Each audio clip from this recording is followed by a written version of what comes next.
10.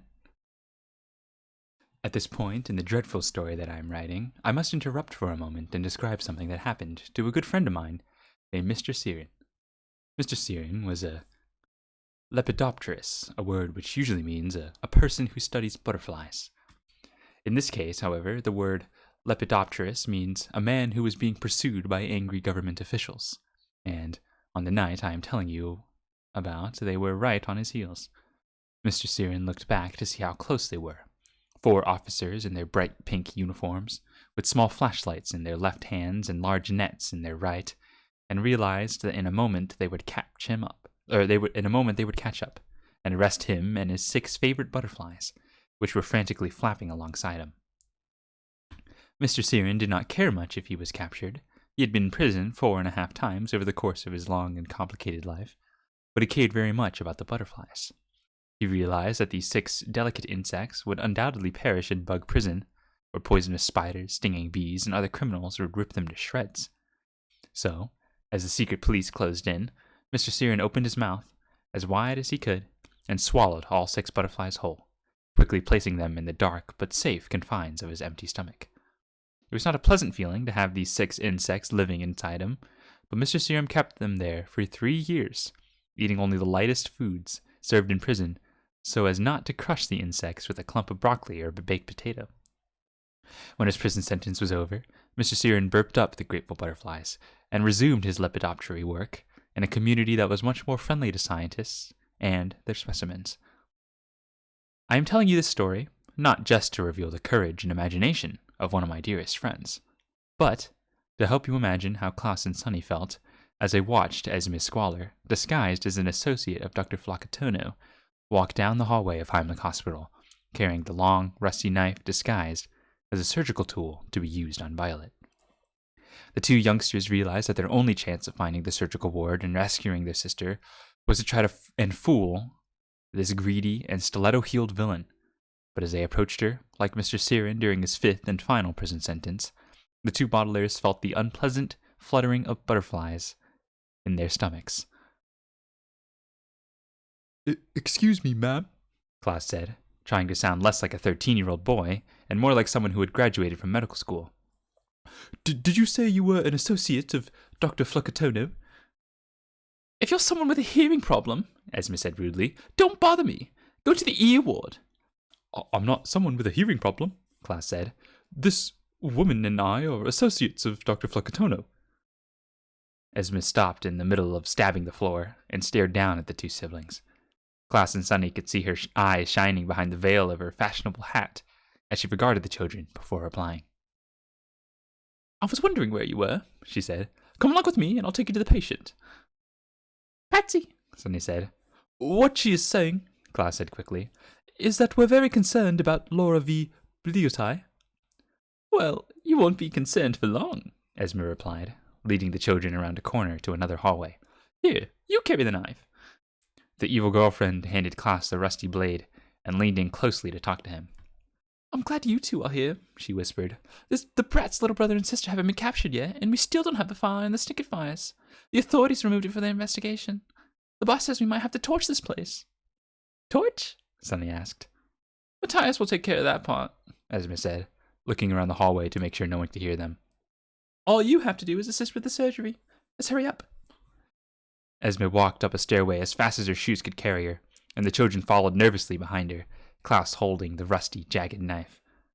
With every door they opened, every hallway they walked down, and every staircase they ascended, the youngsters were afraid that at any moment Esme would see through their disguises and realize who they were. But the greedy woman was too busy pausing to yank the blades of the stiletto heels out of the floor to notice that the 2 additional associates of Dr. Flocatono bore a very strong resemblance to the children she was trying to capture. Finally, Esme led the bottlers to a door marked Surgical Ward, which was being guarded by someone the children recognized at once. The guard was wearing a coat which read Heimlich Hospital, and a cap that had the word guard printed on it in big black print, but Klaus and Sunny could see that this was another spurious disguise. The siblings had seen this person at Damocles Dock, when poor Aunt Josephine had been their guardian, and they had to cook for this person when they'd been living with Count Olaf. The spurious guard was an enormous person who looked like neither a man nor a woman, and who had been assisting Count Olaf with his nefarious schemes for as long as the Baudelaires had been escaping from them. The person looked at the children, and the children looked back at him or her, certain that they would be recognized. But Olaf's assistant merely nodded and opened the door. "They've already anesthetized the bratty orphan," Esme said. "so you ladies merely need to go to her room and bring her to the operating theatre. I'm going to try and find that sniveling bookworm and that stupid baby with the oversized teeth. Matthias says I get to choose which one to keep alive in order to force Mr. Poe to give us the fortune, and which one I get to whip to shreds." "Good," Klaus said, trying to sound fierce and villainous. "I'm so tired of chasing those kids around." "Me too," Esme said, and the enormous assistant nodded in agreement. "But I'm sure this will be the last time. Once we've destroyed the file, nobody can accuse us of any crimes, and once we murder the orphans, the fortune will be ours." The villainous woman paused and looked around her to make sure no one was listening, and then, satisfied that no one could hear her, she laughed wildly in triumph. The enormous assistant laughed too, an odd laugh that sounded like a squeal and a howl at the same time. And the two Baudelaire youngsters tilted back their masked faces and made noises as if they were laughing too, although their laughter was as spurious as their disguises. Klaus and Sonny felt more like being sick than laughing, as they pretended to be as greedy and evil as Count Olaf and his troop. It had never occurred to the children how these terrible people acted when they didn't have to pretend to be nice, and the two siblings were horrified to hear all the bloodthirsty things Esme had said. Watching Esme and the enormous assistant laugh together made the butterflies in the Baudelaire's stomachs flutter all the more, and the youngsters were relieved when Esme finally stopped laughing and ushered the children into the surgical ward. "I'll leave you ladies in the hands of our associates," she said, and then the Baudelaires immediately saw with horror what she meant. Esme shut the door behind them, and the children found themselves facing two more of Count Olaf's wicked associates. "Well, hello there," the first one said in a sinister voice, pointing at the two children with an odd-looking hand. One of the fingers was curved at an odd angle, while the others hung limp, like socks hung out to dry, and Klaus and Sonny could see at once that this was the associate of Olaf who had hooks instead of hands, wearing rubber gloves to hide his usual and dangerous appendages. Behind him was a man whose hands were not as familiar, but Klaus and Sonny recognized him just as easily, due to the hideous wig he was wearing on his head. The wig was so limp, white, and curly that it looked like a heap of dead worms, which is not the sort of wig one forgets. The children had certainly not forgotten it from when they had been living in Paltryville, and realized at once that this person was the bald man with the long nose, who had been assisting Count Olaf since the Baudelaire's troubles began.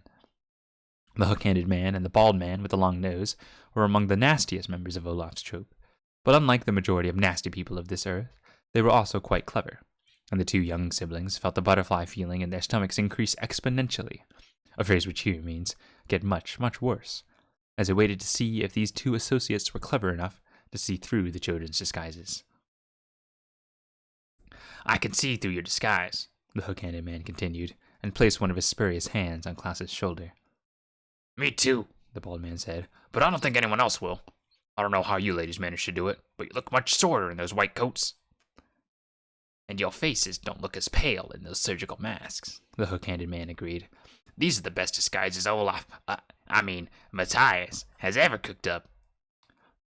"We don't have time for all this talking," Klaus said, hoping that the associates wouldn't recognize his voice either.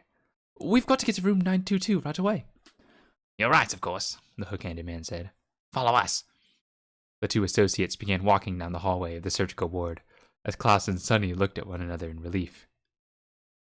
"Quit," Sonny murmured, which meant, "They didn't recognize us either." "I know," Klaus replied in a whisper. "They think we're the two powder-faced women, disguised as associates of Dr. Flacatono, instead of two children disguised as the two powder-faced women disguised as associates of Dr. Flacatono." "Stop all that whispering about disguises," the bald man said. "If anyone hears you, it'll be the end of us."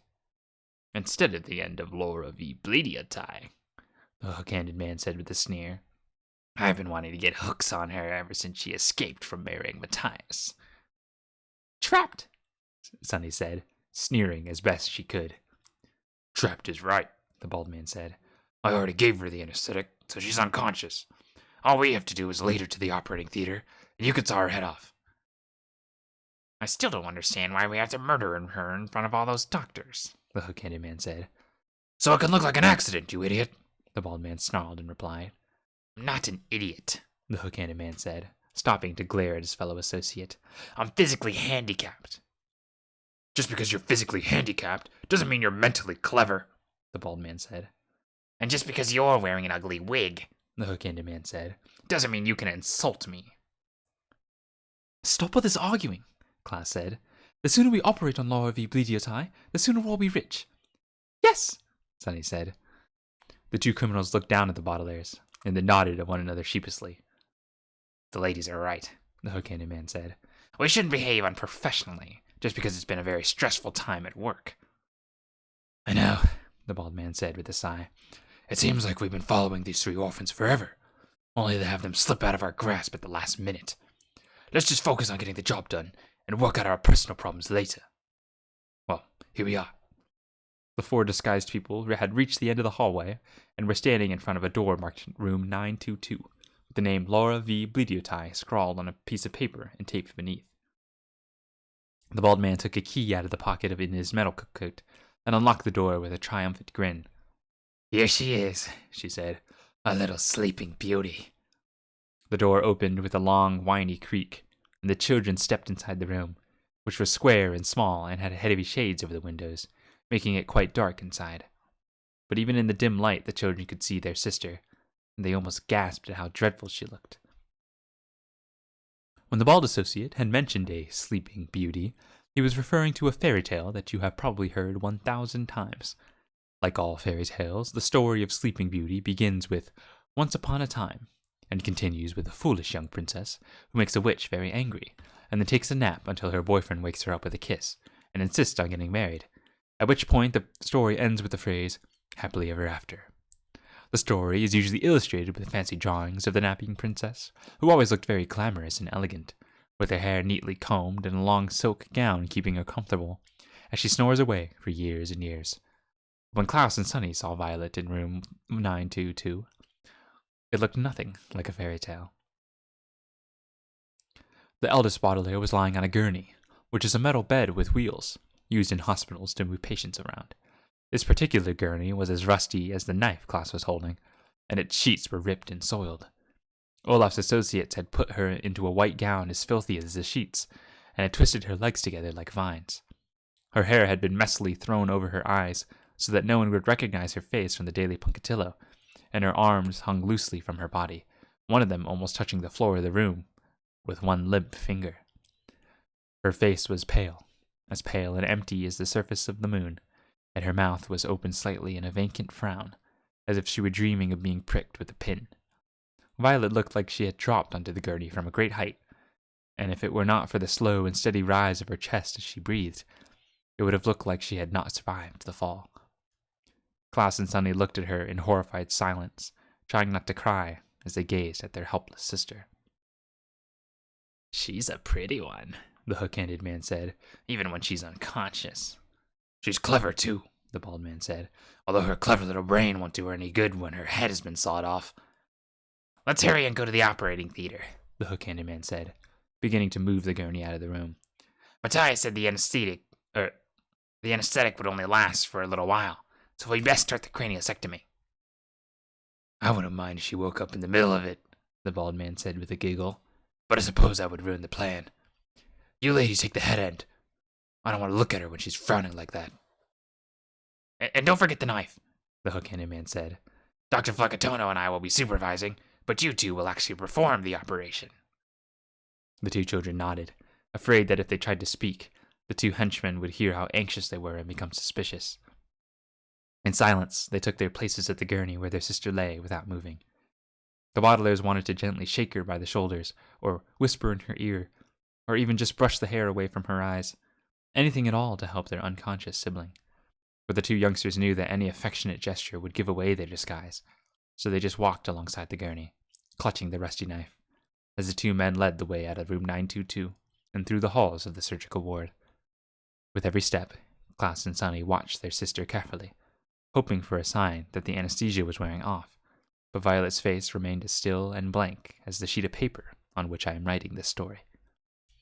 Although her siblings preferred to think about her inventing abilities and conversational skills rather than her physical appearance, It was true, as the hook-handed man had said, that Violet was a pretty one, and if her hair had been neatly combed instead of all tangled up, and she had been dressed in something elegant and glamorous instead of a stained gown, she might indeed have looked like an illustration from Sleeping Beauty.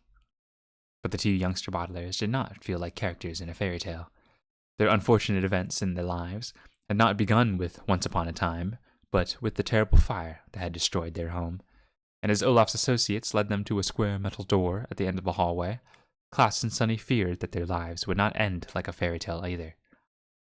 The label on the door read Operating Theater, and as the hook-handed man opened it with one curved glove, the two children could not imagine that their story would end with happily ever after.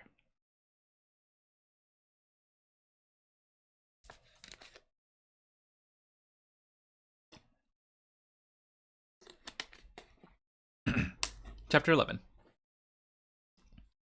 Operating theaters are not nearly as popular as dramatic theaters, musical theaters, and movie theaters, and it is easy to see why.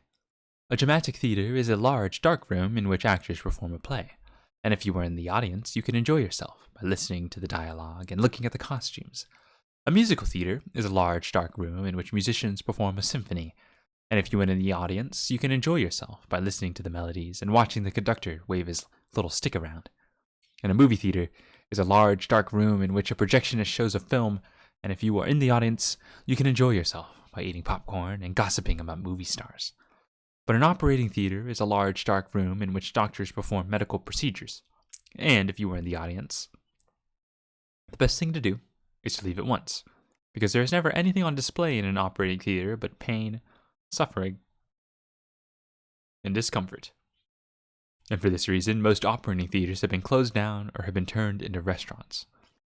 I'm sorry to say, however, that the operating theater at Heimlich Hospital was still quite popular at the time this story takes place.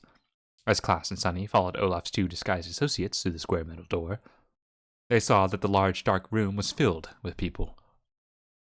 There were rows of doctors in white coats who were clearly eager to see a new operation being performed. There were clusters of nurses sitting together and whispering with excitement about the world's first craniosectomy. There was a large group of volunteers fighting disease who seemed ready to burst into song if needed. And there were a great many people who looked like they had simply walked over to the operating theater to see what was playing. The four disguised people wheeled the gurney onto a small bare stage, lit by a chandelier that was hanging from the ceiling.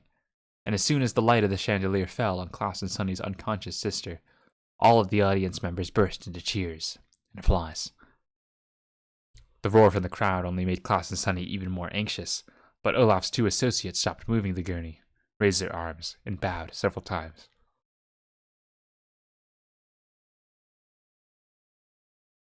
Thank you very much, the hook-handed man cried. Doctors, nurses, volunteers fighting disease, reports from the Daily Pocatello, distinguished guests, and regular people. Welcome to the operating theater at Heimlich Hospital. I am Dr. O. Lucafont, and I will be your medical host for today's performance.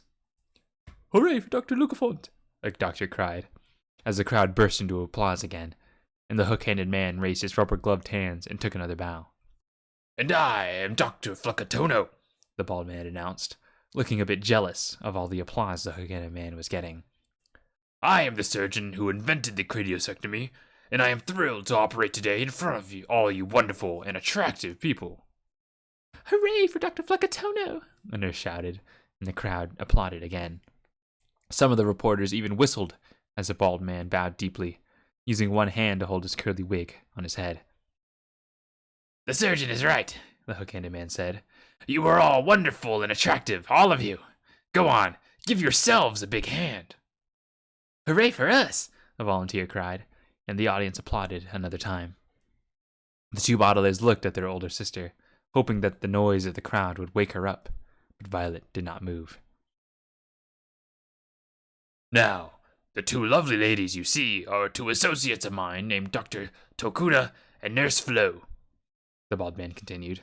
Why don't you give them the same wonderful welcome you gave us? Klaus and Sunny half expected someone in the crowd to shout, They aren't medical associates. They're two children who wanted for murder. But instead the crowd merely cheered once more, and the two children found themselves waving miserably at the members of the audience. Although the youngsters were relieved that they hadn't been recognized, the butterflies in their stomach only got worse as everyone in the operating theater grew more and more eager for the operation to begin. And now that you've met all of our fantastic performers, the Hook-Handed Man said, let the show begin. Dr. Fluckatono, are you ready to begin? I sure am, the Bald Man said. Now, ladies and gentlemen, as I'm sure you know, a craniosectomy is a procedure in which the patient's head is removed. Scientists have discovered that many health problems are rooted in the brain, so that the best thing to do with a sick patient is remove it. However, a craniosectomy is as dangerous as it is necessary. There is a chance that Laura V. Bleediotai might die while the operation is being performed, but sometimes one must risk accidents in order to cure illness. A patient's death would certainly be a terrible accident, Dr. Fluckatono, the Hook-Handed Man said. It sure would, Dr. O'Lucafont, the Bald Man agreed. That's why I'm going to have my associates perform the surgery while I supervise. Dr. Tokuna and Nurse Flo, you may begin. The crowd applauded once more, and Olaf's associates bowed and blew kisses to each corner of the operating theater as the two children looked at one another in horror. What can we do? Klaus murmured to his sister, looking out at the crowd. We're surrounded by people who expect us to saw Violet's head off. Sunny looked at Violet, still unconscious on the gurney, and then at her brother, who was holding the long, rusty knife Esma had given him. Stall, she said. The word stall has two meanings, but, as with most words with two meanings, you can figure out which meaning is being used by looking at the situation. The word stall, for example, can refer to a place where horses are kept, but Klaus knew at once that Sunny meant something more along the lines of, we'll try to postpone the operation as long as we can, Klaus. And he nodded silently in agreement. The middle bottler took a deep breath and closed his eyes, trying to think of something that could help him postpone the craniosectomy, and all at once, he thought of something he had read. When you read as many books as Klaus Baudelaire, you are going to learn a great deal of information that might not become useful for a long time. You might read a book that would teach you all about the exploration of outer space, even if you do not become an astronaut until you are 80 years old. You might read a book about how to perform tricks on ice skates, and then not be forced to perform these tricks for a few weeks. You might read a book on how to have a successful marriage, when the only woman you will ever love has married someone else, and then perished one terrible afternoon. But although Klaus had read books on outer space exploration, ice skating tricks, and good marriage methods, and not yet found much use for this information, he had learned a great deal of information that was about to become very useful indeed. Before I make the first incision, Klaus said, using a fancy word for cut, in order to sound more like a medical professional, I think Nurse Flo and I should talk a little bit about the equipment we're using. Sunny looked at her brother quizzically. Knife? She asked. That's right, Klaus said. It's a knife, and... We all know it's a knife, Dr. Tokuna, the Hook-Handed Man said, smiling at the audience, as the Bald Man leaned in to whisper to Klaus. What are you doing? He hissed. Just saw off the brat's head and we'll be done. A real doctor would never perform a new operation without explaining everything, Klaus whispered back. We have to keep talking. I will never fool them. Olaf's associates looked at Klaus and Sunny for a moment, and the two bottlers got ready to run, dragging Violet's gurney with them if they were recognized at last. But after a moment's hesitation, the two disguised men looked at each other and nodded. I suppose you're right, the Hook-Handed Man said, and then turned to the audience. Sorry for the delay, folks. As you know, we're real doctors, so that's why we're explaining everything. Carry on, Dr. Tokuna. The craniosectomy will be performed with the knife, Klaus said, which is the oldest surgical tool in the world. He was remembering the section on knives in A Complete History of Surgical Tools, which he had read when he was 11. Early knives have been found in Egyptian tombs and Mayan temples, where they were used for ceremonial purposes and mostly fashioned out of stone. Gradually, bronze and iron became the essential materials in knives, although some cultures fashioned them out of the incisors of slain animals. Teeth, Sunny explained. There are a number of different knives, Klaus continued, including the pocket knife, the pen knife, and the drawing knife, but the one required for this craniosectomy is a Bowie knife, named after Colonel James Bowie, who lived in Texas. Wasn't that a magnificent explanation, ladies and gentlemen? The Hook-handed man said. It sure was, One of the reporters agreed. She was a woman wearing a gray suit and chewing gum as she spoke into a small microphone. I can see the headlines now. Doctor and nurse explain history of life. Wait until the readers of the Daily Pocatello read that. The audience applauded in agreement, and as the operating theater filled with the sound of cheers and clapping, Violet moved on her gurney, ever so slightly. Her mouth opened a little wider, and one of her limp hands stirred briefly. The motions were so small that only Klaus and Sunny noticed them, and they looked at one another hopefully. Could they keep stalling until the anesthesia completely wore off? Enough talk, The bald man whispered to the children. It's lots of fun fooling innocent people, but we'd better get on with the operation before the orphan wakes up. Before I make the first incision, Klaus said again, continuing to address the audience as if the bald man hadn't spoken, I would like to say a few words concerning rust. He paused for a moment and tried to remember what he had learned from a book entitled What Happens to Wet Metal, which he had received as a gift from his mother. Rust is a reddish-brown coating that forms on certain metals when they oxidize, which is a scientific term for a chemical reaction occurring when iron or steel comes into contact with moisture. He held up the rusty knife for the audience to see, and out of the corner of his eye he saw Violet's hand move again, just barely.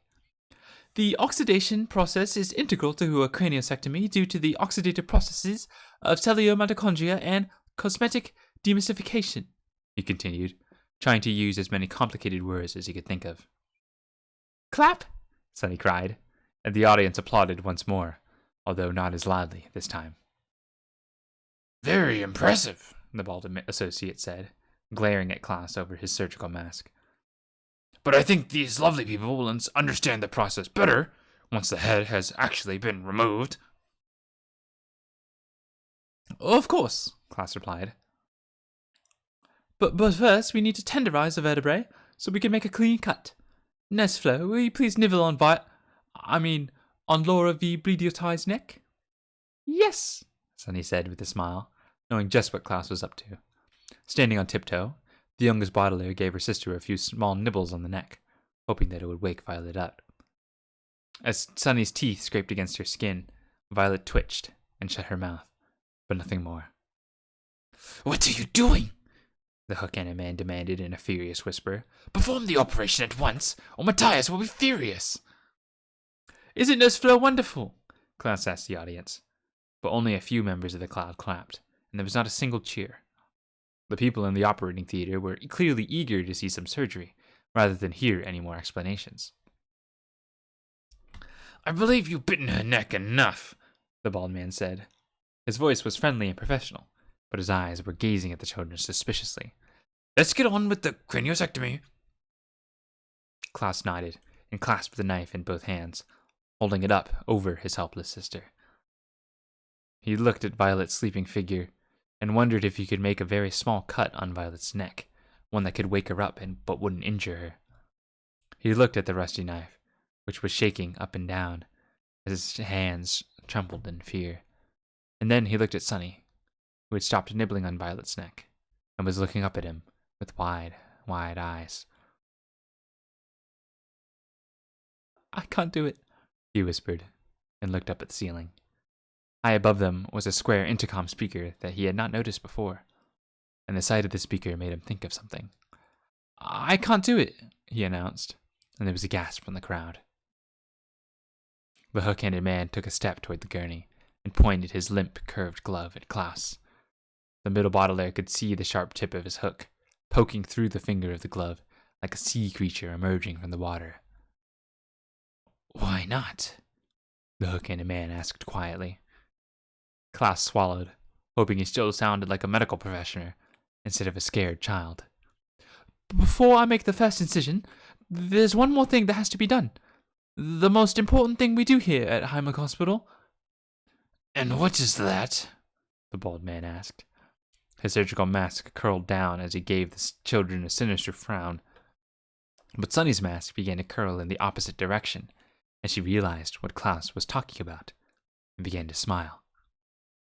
Paperwork, she said, and to the Baudelaire's delight, the audience began to applaud once more. "Hooray!" called a member from VVFD from the back of the operating theater as the cheering continued. "Hooray for paperwork!" Olaf's two associates looked at one another in frustration, as the Baudelaires looked at one another in relief. "Hooray for paperwork indeed!" Klaas cried. "We can't operate on a patient until her file is absolutely complete." "I can't believe we forgot about it, even for a moment," Ines cried. "Paperwork is the most important thing we do at this hospital." "I can see the headline now," said the reporter who had spoken earlier. "Heimlich Hospital almost forgets paperwork. Wait until the readers of the Daily Punkatillo see that." Someone call Hal, suggested a doctor. He's in charge of the Library of Records, so we can solve this paperwork problem. "I'll call Hal right now," announced a nurse, walking out of the operating theater, and the crowd clapped in support of her decision. "There's no need to call Hal," said the hook-handed man, holding up his hooked gloves to try to calm the crowd. The paperwork has been taken care of, I promise you." "But all surgical paperwork has to be verified by Hal," Klaas said. "That's the policy of Heimlich Hospital." The bald man glared down at the children and spoke to them in a frightening whisper. "What in the world are you doing?" he asked them. "You're going to ruin everything." "I think Dr. Tokener is right," another doctor said. "That's the policy here." The crowd applauded again, and Klaas and Sonny looked at one another. The two Baudelaires, of course, had no idea what the hospital's policy was concerning surgical paperwork, but they were beginning to see that the crowd would believe just about anything if they thought it was being said by a medical practitioner. "Hal is on his way," the nurse announced, re-entering the room. "There's apparently been some problem at the Library of Records, but he'll come as quickly as he can and settle this matter once and for all." "We don't need to set Hal to settle this matter once and for all," a voice said from the far end of the theater, and the Baudelaires turned to see the slender, tottering figure of Esma Squalor, walking straight toward them in her stiletto-heeled shoes, with two people trailing dutifully behind her. The two people were both dressed in medical coats and surgical masks, just like the Baudelaires. Klaas and Sonny could see just a bit of their pale faces above the masks, and knew at once that they were the two powdered-faced assistants, Olaf. "This is the real Dr. Tokener," Esma said, pointing to one of the women. "And this is the real Nurse Flo. The two people up on this stage are imposters." "No, we're not," the hook-handed man said angrily. "Not you two," Esma said impatiently, glaring over her surgical mask at the two henchmen. "I mean the other two on this people on the stage. They fooled everyone. They fooled doctors, nurses, volunteers, reporters, and even me. Until I found the real associates of Dr. Flocatona, that is. In my medical opinion," Klaas said, "I believe this woman has lost her mind." "I haven't lost my mind," Esma said with a snarl. "But you're about to lose your heads, Baudelaires." "Baudelaires?" the reporter from the Daily Punkatillo asked.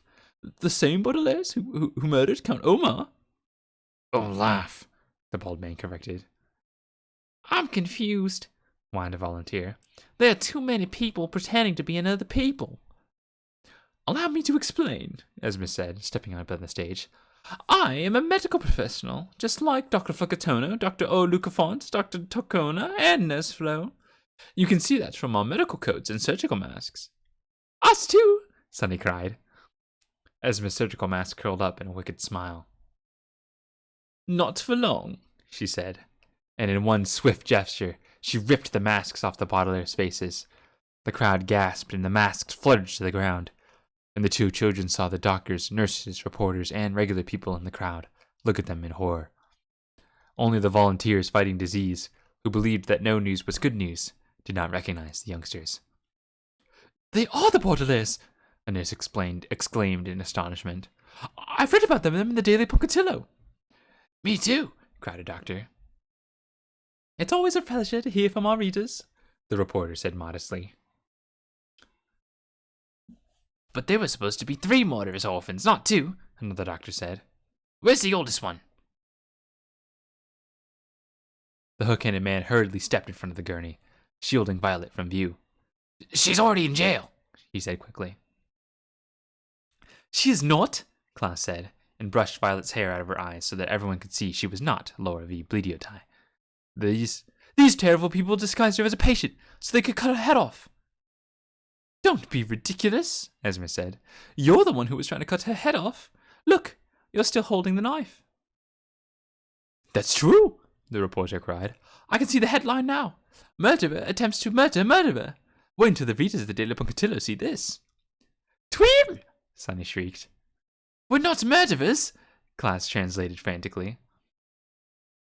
If you're not murderers, the reporter said, holding out her microphone, then why have you sneaked into a hospital in disguise? I think I can explain that, said another familiar voice, and everyone turned to see Hal enter the operating theater. In one hand, he was clutching the ring of keys the bottler had made from paper clips and Violet's hair ribbon, and with the other hand, he was pointing angrily at the children. Those 3 Baudelaire murderers, he said, pretended to be volunteers in order to come work in the Library of Records. They did, a nurse said, as the audience gasped. You mean they're murderers and phony volunteers? No wonder they didn't know the words to the song, a volunteer cried. Taking advantage of my poor eyesight, Hal continued, pointing at his glasses. They made fake keys and switched it with the real one so they could sneak into the library and destroy the files about their crimes. We didn't want to destroy the file, Klaas said. We wanted to clear our names. I'm sorry we tricked you, Hal, and I'm sorry that some of the file cabinets were knocked over, but... Knocked over? Hal repeated. You did more than knock over cabinets. He looked at the children and sighed wearily, and turned to face the audience. These children committed arson, he said. The Library of Records is burning as we speak.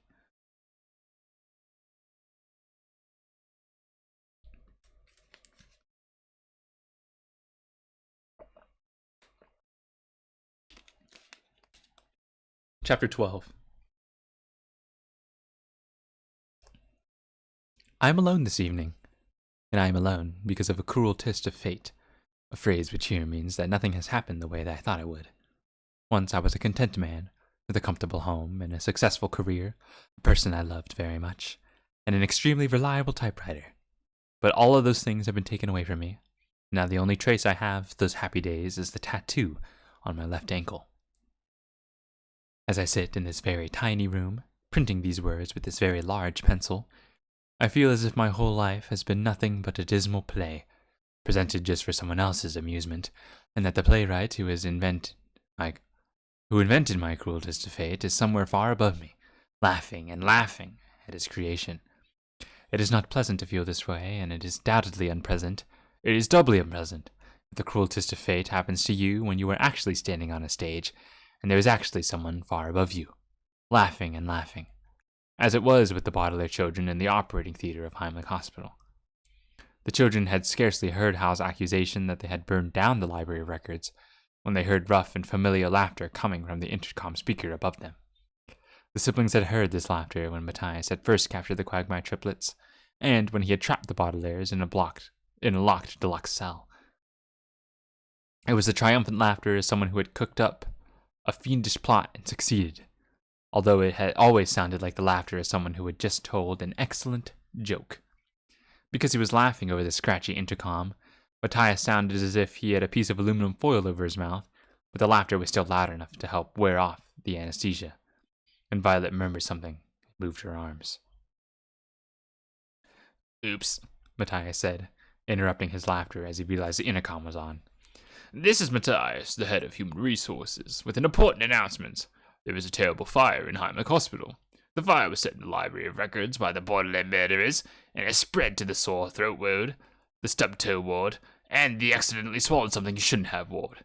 The orphans are still at large, so do everything you can to find them. After the murdering arsonists have been captured, you might want to rescue some of the patients who are trapped in the fire. That is all. I can see the headline now, the reporter said. Baudelaire murderers torch paperwork. Wait until the readers of the Daily Punkatillo see this. Someone would tell Matthias we've captured the children, Inez cried in triumph. You 3 brats are in big trouble. You're murderers, arsonists, and spurious doctors. That's not true, Klaas said, but as he looked around, he feared that no one would believe him. He looked at the spurious keyring in Hal's hands that he and his siblings had used to sneak into the Library of Records. He looked at his medical coat, which he had used to disguise himself as a doctor. And he looked at the rusty blade in his own hands, which he had just been holding over his sister. Klaus remembered when he and his sisters were living with Uncle Monty, and brought several objects to Mr. Poe as evidence of Olaf's treacherous plot. Because of these small objects, Olaf was placed under arrest, and now Klaus was afraid that the same thing would happen to the Baudelaires. Surround them! The hook-handed man called, pointing at the children with one curved glove. But be careful! The bookworm still has the knife! Olaf's associates spread out in a circle and slowly began walking toward the youngsters at all angles. Sonny whimpered in fright, and Klaus picked her up and put her on the gurney. Arrest the Baudelaires! A doctor cried. That's what we're doing, you fool! Esme replied impatiently, but when she turned her head to the Baudelaires, they saw her wink above her surgical mask. We're only going to capture one of you, she said in a quiet voice so the audience wouldn't hear her. With 2 long fingernailed hands, she reached down to her stiletto heels. This footwear isn't just useful for making me look glamorous and feminine, she said, removing the shoes and pointing them at the children. These stilettos are perfect for slitting children's throats. True bratty little Baudelaires will be killed trying to escape to justice, leaving one bratty little Baudelaire to give us a fortune. You'll never get your hands on our fortune, Klaus said, or your shoes on our throats. We'll see, Esme said, and swung her left shoe at Klaus as if it were a sword. Klaus ducked quickly and felt the whoosh of air as the blade swept over him. She's trying to kill us, Klaus shouted to the audience. Can't you see? These are the real murderers. No one will ever believe you, Esme said in a sinister whisper, and swung her right shoe at Sonny, who moved away just in time. I don't believe you, shouted Hal. My eyesight might not be what it used to be, but I can see your phony medical coat. I don't believe you either, a nurse cried. I can see that rusty knife. Esme swung both shoes at the same time, but they collided in midair instead of hitting the children. Why don't you surrender? She hissed. We finally trapped you, just as you trapped Olaf all those other times. Now you know what it feels like to be a villain, a bald man chuckled. Move closer, everyone. Matthias told me that whoever grabs him first gets to choose where to go for dinner tonight. Is that so? The hook-handed man asked. Well, I'm in the mood for pizza. He swung a rubber-gloved hook at Klaus, who fell back against the gurney, rolling it out of the evil man's reach. I feel more like Chinese food, one of the powdered-faced women said. Let's go to that place where we celebrated the Quagmire kidnapping. I want to go to Cafe Salmonella, Esme snarled, disentangling her shoes. Klaus pushed against the gurney again, wheeling it in the other direction as the circle of associates closed in. He held the rusty knife up for protection, but the middle Baudelaire did not think he could use a weapon, even on people as wicked as these. If Count Olaf had been trapped, he would not have hesitated to swing the rusty blade at the people who were surrounding him. But despite what the bald man had said, Klaus did not feel like a villain. He felt like someone who needed to escape, and as he pushed against the gurney again, he knew how he was going to do it. Get back, Klaus cried. This knife is very sharp. You can't kill all of us, the hook-handed man replied. In fact, I doubt you have the courage to kill anyone. It doesn't take the courage to kill someone, Klaus said. It takes a severe lack of moral stamina. At the mention of the phrase, severe lack of moral stamina, which here means cruel selfishness combined with the love of violence, Olaf's associates laughed in delight. Your fancy words won't save you now, you twerp, Esme said. That's true, Klaus admitted. What will save me now is a bed on wheels used to transport hospital patients. With not another word, Klaus tossed the rusty knife to the floor, startling Olaf's associates into stepping back. The circle of people with a severe lack of moral stamina was spread out a little more, just for a moment. But a moment was all the Baudelaires needed. Klaus jumped onto the gurney, which began to roll quickly toward the square metal door they had come in. A cry rose from the audience as the Baudelaires sped past Olaf's associates. Get them! The hook-handed man cried. They're getting away! They won't get away from me, Hal promised, and grabbed the gurney just before it reached the door. The gurney slowed to a halt, and for a second Sonny found herself face to face with the old man. Butterflies fluttered in the youngest Baudelaire's stomach as he glared at her from behind his tiny glasses. Unlike Olaf's associates, Hal was not an evil person, of course. He was merely someone who loved the Library of Records and was trying to capture the people he believed had set it on fire. And it pained Sunny to see that he thought she was an evil criminal instead of an unlucky infant. But she knew she did not have time to explain to Hal what had really happened. She scarcely had time to say a single word, and yet that is precisely what the youngest Baudelaire did. Sorry, Sunny said to Hal, and gave him a small smile. Then she opened her mouth a little wider, and bit Hal's hand as gently as she could, so that he would let go of the gurney without getting hurt. Ow, Hal said, and let go. That baby bit me, he shouted to the crowd. Are you hurt? No, Hal replied. but I let go of the gurney. They're rolling out the door. The Baudelaires rolled out the door, with Violet's eyes flickering open, Klaus steering the gurney, and Sunny hanging on for dear life. The children rolled down the hallways of the surgical ward, dodging around surprised doctors and other medical professionals. Attention, announced Matthias's voice over the intercom. This is Matthias, the head of human resources. The Baudelaire murderers and arsonists are escaping on a gurney. Capture them at once. Also, the fire is spreading throughout the hospital. You might want to evacuate. Guys, Sunny shouted. I'm going as fast as I can, Klaus cried, dangling his legs over the side of the gurney to scoot it along. Violet, please wake up. You can help push. I'm trying, Violet muttered, squinting around her. The anesthesia made everything seem faint and foggy, and it was almost impossible for her to speak, let alone move. Door! Sunny shrieked, pointing to the door that led out of the surgical ward.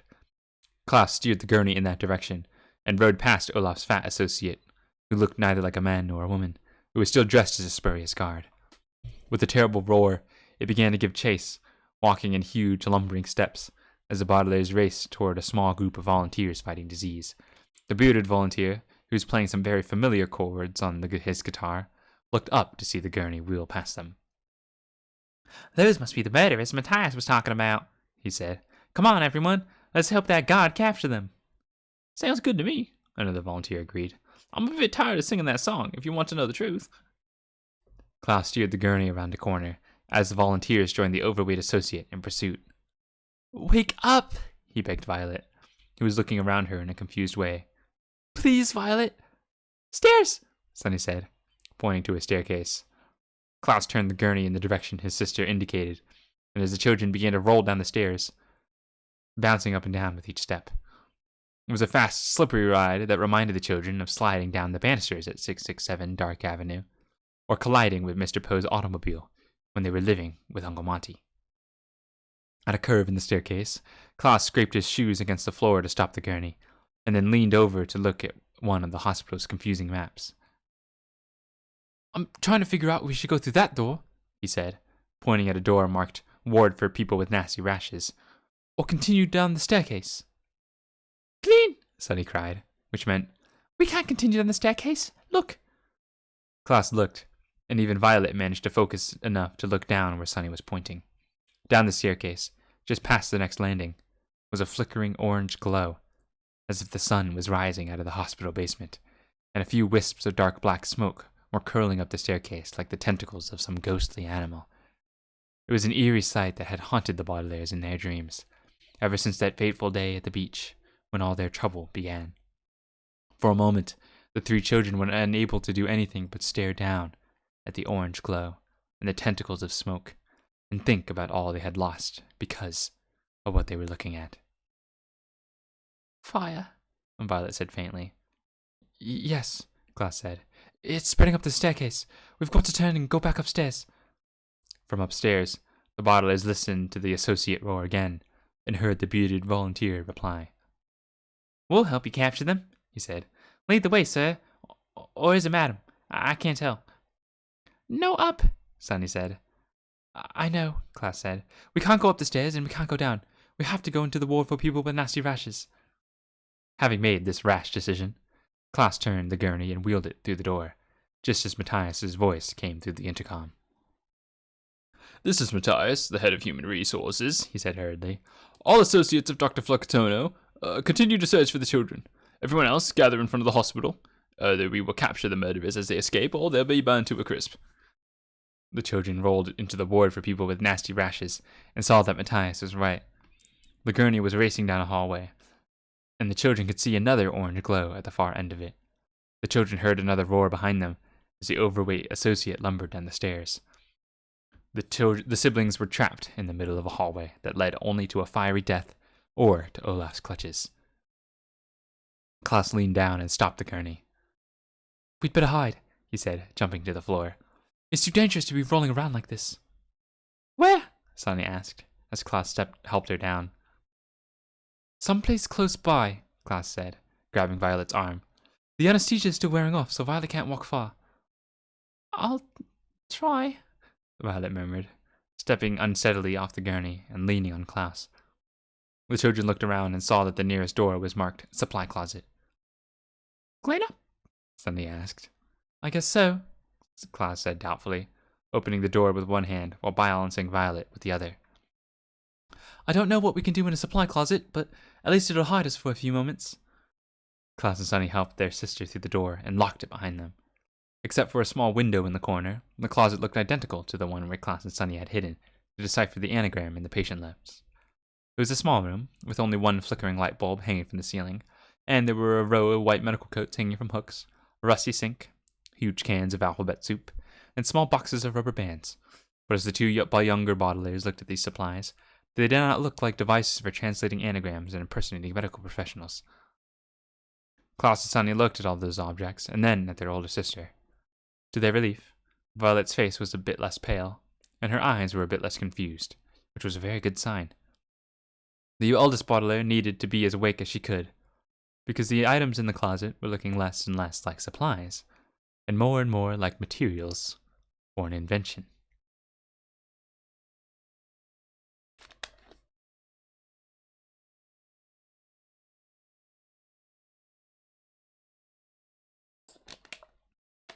We're reading the last chapter, right? It's a little late. Yeah, this is the last chapter. Chapter 13. When Violet Baudelaire was 5 years old, she'd won her first invention contest with an automatic rolling pin she'd fashioned out of a broken window shade and 6 pairs of roller skates. As the judges placed the gold medal around her neck, one of them said to her, "I bet you can invent something with both hands tied behind your back," and Violet smiled proudly. She knew, of course, that the judge did not mean that he was going to tie her up, but merely that she was so skilled at inventing that she could probably build something even with substantial interference, a phrase which here means something getting in her way. The eldest Baudelaire had proved the judge right dozens of times, of course, inventing everything from a lockpick to a welding torch with the substantial interference of being in a hurry and not having the right tools. But Violet thought she never had as much substantial interference as the lingering effects of anesthesia as she squinted at the objects in the supply closet and tried to focus on what her siblings were saying. "Violet," Klaus said, "I know that the anesthesia hasn't completely worn off, but we need you to try to invent something." Yes, Violet said faintly, rubbing her eyes with her hands. No. "We'll help you all we can," Klaus said. "Just tell us what to do. The fire is consuming this entire hospital, and we have to get out of here quickly."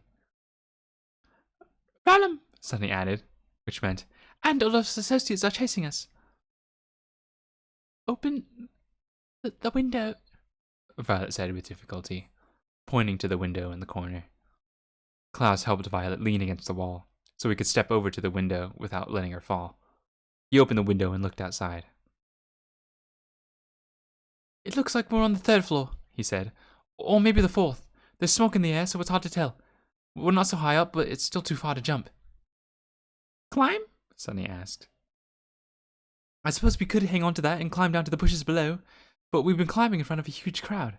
The doctors and nurses are helping the patients escape, and there's Hal and that reporter from the Daily Pocatello and—" The middle Baudelaire was interrupted by a faint sound coming from outside the hospital.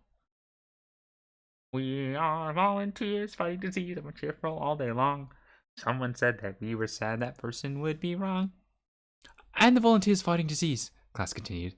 "They're waiting at the entrance to the hospital, just like Matthias told them to. Could you invent something to fly over them?" Violet frowned and closed her eyes, standing still for a moment as the volunteers continued singing. "We visit people who are sick and try to make them smile, even if their noses bleed or if they cough a mile." "Violet," Klaus asked, "you're not falling asleep again, are you?" No, Violet said. I'm thinking. We need to just distract the crowd before we climb down. The children heard a faint roar from beyond the closet door. Get off, Sunny said, which meant, that's Olaf's associate. It sounds like it's entering the ward for people with nasty rashes. We better hurry. Klaus, Violet said, and opened her eyes. open those boxes of rubber bands. Start to string them together to make a cord. Cha la la, fiddly dee, hope you get well soon. Ho ho ho, hee hee hee, have a heart-shaped balloon. Klaus looked down and watched the volunteers giving balloons out to the hospital patients who had been evacuated from the hospital. But how will we distract the crowd? He asked. I don't know. Violet admitted, and looked down at the floor. I'm having trouble focusing my inventing skills. Help, Sunny said. Don't cry for help, Sunny. Klaus said. No one will heal us. Help! Sunny insisted, and took off her white medical coat. Opening her mouth wide, she bit down on the fabric, ripping a small strip off the coat with her teeth. Then she held up the strip of white cloth, and handing it to Violet. Ribbon, She said, and Violet gave her a weird smile. With unsteady fingers, the eldest Baudelaire tied her hair up to keep it out of her eyes, using the thin strip of fabric instead of a hair ribbon. She closed her eyes again, and then nodded. I know it's a bit silly, Violet said. I think it did help, Sunny. Klaus, get to work on the rubber bands. Sunny, can you open one of those cans of soup?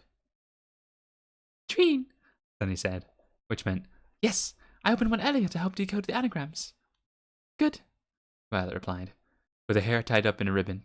Even if the ribbon was spurious, her voice sounded stronger and more confident. We need an empty can as quickly as possible. We visit people who are ill and try to make them laugh, even when the doctor says he must saw them in half.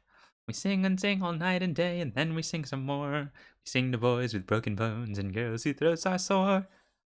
As the members of VFD continued their cheerful song, the Baudelaires worked quickly. Klaus opened a box of rubber bands and began stringing them together.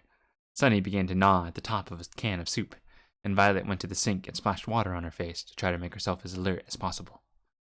Finally, the volunteers were singing, Tra-la-la, fiddly-dee, hope you get well soon. Ho ho ho, hee hee hee, have a heart-shaped balloon. The Klaus had a long cord of rubber bands curled at his feet like a snake. Sunny had taken the top of a can of soup and was pouring it down the sink, and Violet was staring anxiously at the bottom of the closet door, from which a very thin wisp of smoke was crawling out. The fire is in the hallway, Violet said, as the children heard another roar from the hallway. and so is Olaf's henchperson. We only have a few moments. The cord is all ready, Klaus said. but how can we distract the crowd with an empty soup can? It's not an empty soup can, Violet said. not anymore. Now it's a spurious intercom. Sunny, poke one hole in the bottom of the can. Piteous kiska mola vida delco to vex me, Mexi, Sunny said. But she did as Violet asked, and poked her sharpest tooth through the bottom of the can. Now, Violet said. you two hold this near the window. Don't let the crowd see it. They have to think my voice is coming out to the intercom. Klaus and Sunny held this empty soup can near the window, and Violet leaned in and stuck her head inside it, as if it were a mask. The eldest Baudelaire took a deep breath to gather her courage, and then she began to speak. From inside the can, her voice sounded scratchy and faint, as if she was talking with a piece of aluminum foil over her mouth, which was precisely how she wanted to sound. Attention! Violet announced, before the volunteers could sing the voice about singing to men with measles. This is Babs. Matthias has resigned due to personal problems, so I am once again the head of human resources. The Baudelaire murderers and arsonists have been spotted in the unfinished wing of the hospital. We require everyone's assistance in making sure they do not escape. Please rush over there right away. That is all. Violet pulled her head out of the can and looked at her siblings. Do you think it worked? She asked. Sunny opened her mouth to answer, but she was interrupted by the voice of the bearded volunteer. Did you hear that? The children heard him say. The criminals are over in the unfinished half of the hospital. Come on, everyone. Maybe someone of us should stay here at the front entrance, just in case, said a voice the Baudelaires recognized as Hal's. Violet stuck her head back in the can. Attention, she announced. This is Babs, the head of human resources. No one should stay at the front entrance to the hospital. It's too dangerous. Proceed at once to the unfinished wing. That is all. I can see the headline now, said the reporter from the Daily Punkatillo. Murderers captured in an unfinished half of hospital by well-organized medical professionals. Wait until the readers of the Daily Punkatillo see that. There was a cheer from the crowd, which faded as they walked away from the front of the Heimlich Hospital. It worked, Violet said. We fooled them. We're as good as tricking people as Olaf is. And it disguises, Klaus said. Anagrams, Sunny said. And lying to people, Violet said, thinking of Hal, and the shopkeeper at Last Chance General Store, and all the volunteers fighting disease. Maybe we're becoming villains after all. Don't say that, Klaus said. We're not villains. We're good people. We had to do tricky things in order to save our lives. Olaf has to do tricky things, Violet said, to save his life. Different, Sunny said. Maybe it's not so different, Violet said sadly. Maybe... Violet was interrupted by an angry roar coming from just outside the closet door. Olaf's overweight assistant had reached the supply closet now, and was fumbling at the door with its enormous hands.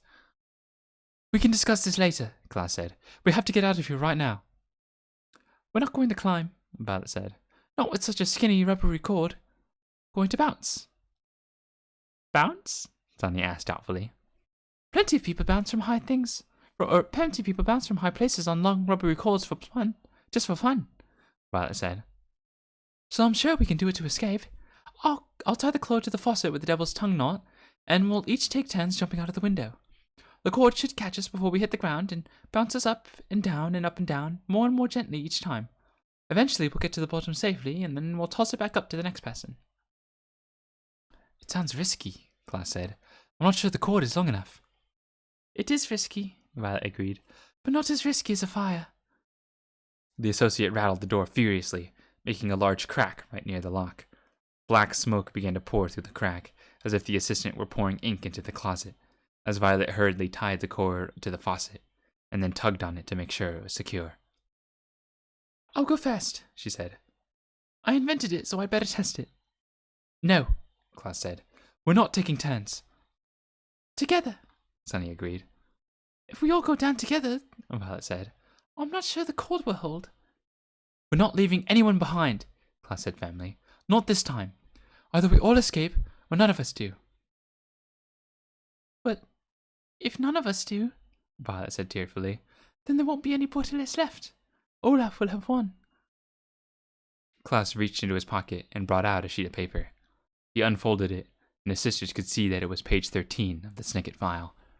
He pointed to the photograph of the Baudelaire's parents, and the sentence that was printed below it. Because of the evidence discussed on page 9, he read out loud, experts now suspect that there may be in fact one survivor of the fire, but the survivor's whereabouts are unknown. We've got to survive too, so we can find out what happened and bring Olaf to justice. But if we take turns, Violet said frantically, there's a better chance that one of us will survive. We're not leaving anyone behind, Klaus said firmly. That's what makes us different from Olaf. Violet thought for a moment, and then nodded. You're right, she said. Olaf's associate kicked at the door, and the crack grew bigger. The children could see a tiny orange light shining in the hallway, and realized that the fire and the associate must have reached the door at the same time. I'm scared, Violet said. I'm frightened, Klaus said. Sheer terror, Sunny said, and the associate kicked the door again, forcing a few sparks through the crack in the door. The Baudelaires looked at one another, and each child grabbed the rubber band cord with one hand. With their other hands, they clasped one another, and then, without another word, they leaped out of the window of Heimlich Hospital. Stop.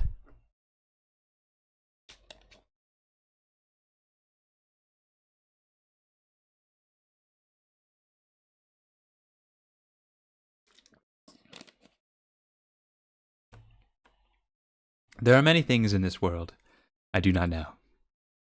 I do not know how butterflies get out of their cocoons without damaging their wings. I do not know why anyone would boil vegetables when roasting them is tastier.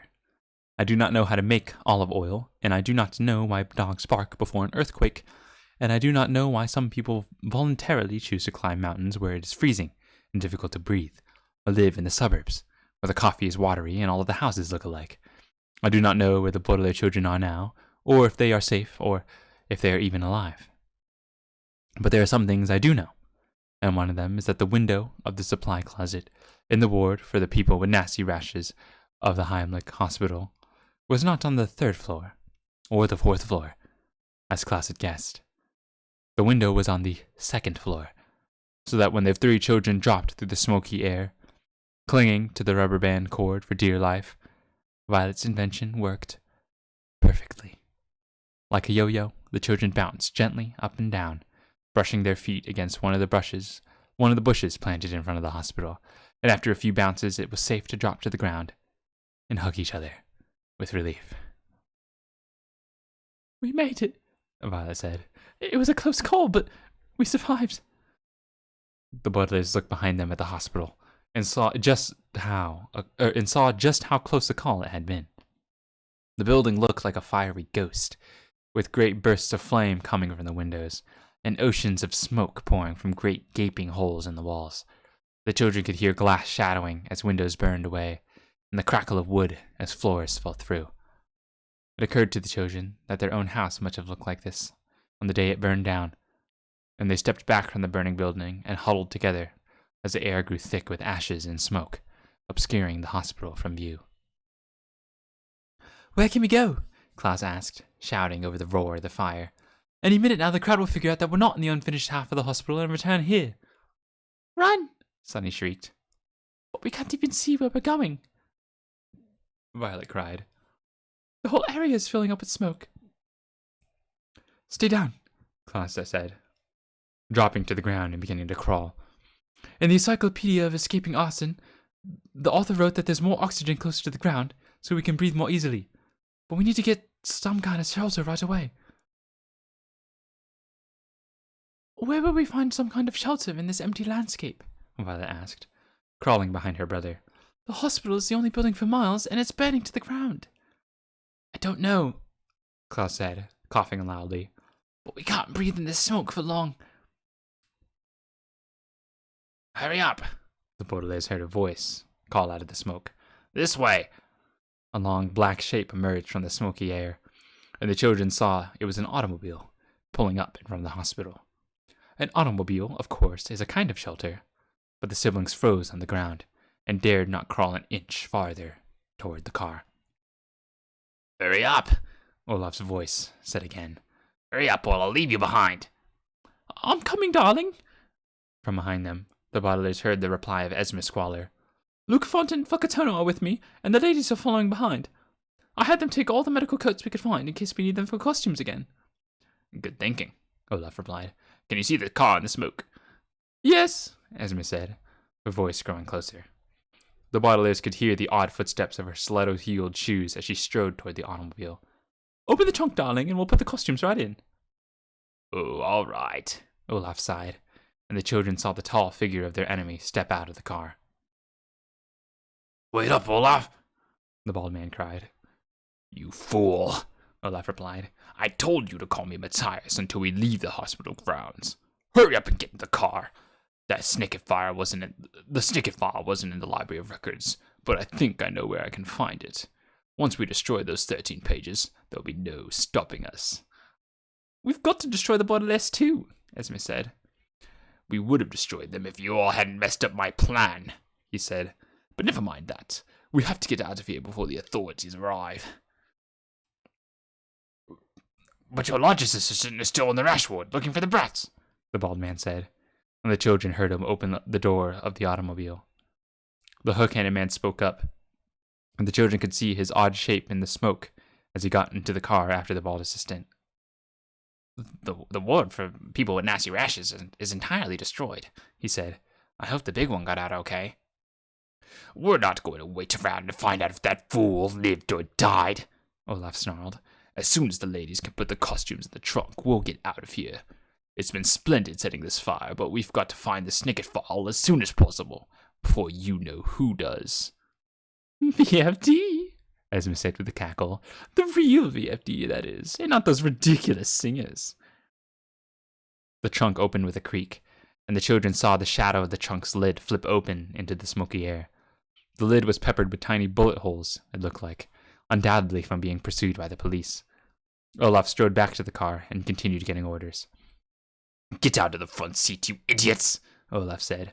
My girlfriend sits in the front, the rest of you pile in the back. Yes, boss, the bald man replied. We have the costumes, Matthias. The voice of one of the powdered-faced women was faint in the smoke. Just give us a few seconds to reach the car. Violet leaned as close as she could to her siblings so she could whisper to them without being heard. We've got to go in there, she said. Where? Klaus whispered in reply. In the trunk, Violet replied. It's our only chance to get out of here without getting captured. Or worse. Kuliak, Sunny said in a horrified whisper, which meant something along the lines of, Getting in the trunk is the same thing as getting captured. We've got to get to the rest of the snicket file before Olaf does, Violet said. Or we'll never be able to clear our names. Or bring Olaf to justice. Asan, Sunny said, which meant, or find out if one of our parents really survived the fire. The only way we can do all of those things, Violet said, is to get in the trunk of that car. Olaf's voice floated through the smoke, as deceitful and dangerous as the fire itself. Get in the car this instant, he ordered his associates. I'm going to leave at the count of 3. The Baudelaires gripped each other's hands so firmly that it hurt to hang on. Think of everything we have survived together, Violet whispered. We've lived through countless unfortunate events, only to find ourselves alone. If one of our parents has survived, it'll all be worthwhile. We have to find them if it's the last thing we do. 1. Klaus looked at the gaping trunk, which looked like the mouth of some dark and smoky beast, eager to devour him and his siblings. You're right, he murmured finally. We can't stay in this smoky air much longer, or we'll become activated. The shelter of the trunk is our only hope. Yes, Sunny whispered. 2. The Baudelaire children stood up and scurried into the trunk of Count Olaf's car. The trunk was damp and smelled horrible, but the children crawled deep into its depths so they wouldn't be seen. Wait, the powdered-faced woman called, and the Baudelaires felt the slap of the medical coats being tossed on top of them. I don't want to be left behind. I can't breathe out here. Will we be able to breathe in here? Violet asked Klaus as quietly as she could. Yes, Klaus said. Air will come through the bullet holes. This is not the sort of shelter I had in mind, but I guess it might do. Golos, Sunny said, which meant, it'll have to do until something better comes along. And her siblings nodded. 3. The trunk slammed closed, leaving them in utter darkness, and their shelter rattled and shook as Olaf started the engine and began to drive across the landscape, which was as flat and desolate as ever. But the children could not see outside, of course. In the blackness of the trunk, they could not see anything at all. They could only hear their long, shivering breaths as the air rushed through their bullet holes, and feel their shoulders tremble as they shivered in fear. It was not the sort of shelter the children had in mind, never in their entire lives. But as they huddled together, they guessed it might do. For the Baudelaire orphans, if needed, they were still orphans, or if indeed they were still orphans, the shelter of Count Olaf's trunk would have to do, until something better came along.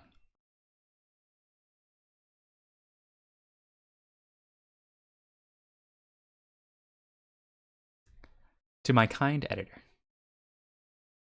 I hope that this letter is not mangled by the ferocious and deadly in which I am hiding now. 1,319 and 1/2 miles, doobie kilometers from the restaurant where you celebrated your most recent birthday. May then be an exchange at a near laundromat or jewelry store with a long mustache. She will give you the complete manuscript of The Carnivorous Carnival, along with the satchel contained. Under with no such circumstance should you repair.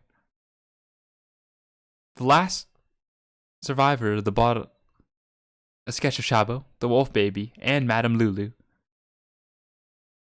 Or at least what is left.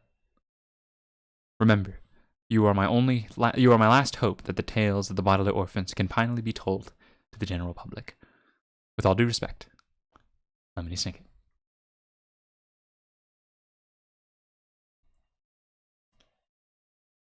And yeah, that was the Heimlich Hospital. That was so. You know, as soon as as soon as the car came up, I was like, oh my god, are they gonna have to stow away in full? I know.